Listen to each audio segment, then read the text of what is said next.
ഇന്നലെ അമേരിക്കൻ സമയം 1:30 മണിക്കാണ് കൊളോറാഡോ സംസ്ഥാനത്തെ ബൗൾഡറിൽ ഈ ദാരുണ സംഭവം ഉണ്ടായത്.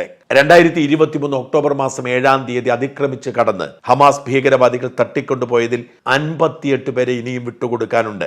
അമേരിക്കൻ പൗരന്മാരടക്കമുള്ള ജൂതന്മാരാണ് അവർ. ഈ 58 പേരെ വിട്ടയക്കുന്നതിന് വേണ്ടി ഇസ്രായേലിനോട് ഐക്യദാർഢ്യം പ്രഖ്യാപിച്ചുകൊണ്ട് സമാധാനത്തോടുകൂടി ബൗൾഡറിൽ നടന്ന ഒരു റാലിക്ക് നേരെയാണ് ഭീകരൻ ആക്രമണം നടത്തിയത്. പലസ്തീനെ സ്വതന്ത്രമാക്കൂ, സിയോണിസ്റ്റ് ഭീകരത തുടരട്ടെ, അവർ കൊലപാതകികളാണ്, അവർ ഭീകരരാണ്, എത്ര കുട്ടികളെ നിങ്ങൾ ഇതുവരെ കൊന്നൊടുക്കി എന്നൊക്കെ ഉറക്കം വിളിച്ചുകൊണ്ട് ഉടുപ്പ് പോലും ഇടാതെ മുഹമ്മദ് സാബരി സോളിമാൻ എന്ന് പറയുന്ന ഒരാൾ കൂളിംഗ് ഗ്ലാസ് ഒക്കെ വെച്ചുകൊണ്ട് ആക്രമണത്തിനെത്തുകയായിരുന്നു. അയാൾ ആക്രമണത്തിന് തെരഞ്ഞെടുത്ത ആയുധമാണ് വിചിത്രം, നമ്മുടെ നാടൻ ബോംബ്. അയാൾ നമ്മുടെ നാടൻ ബോംബിന് സമാനമായി കുപ്പിയിൽ രാസവസ്തുക്കൾ നിറച്ച് അവ ആളുകൾക്ക് നേരെ എറിയുകയായിരുന്നു. മോളോട്ടോവ് കോക്ടെയിൽ എന്നാണ് ഈ നാടൻ പ്രയോഗത്തെ ഇംഗ്ലീഷിൽ പറയുന്നത്.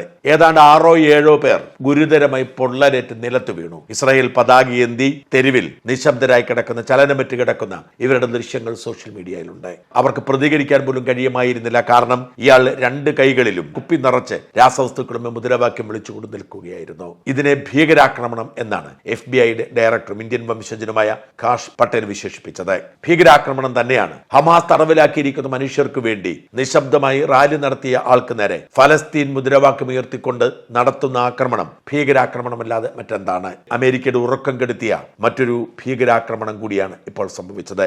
6-7 പേർക്ക് പരിക്കേറ്റിട്ടുണ്ട്. ഒരാളുടെ അവസ്ഥ അതീവ ഗുരുതരമാണെന്ന് അധികൃതർ പറയുന്നു.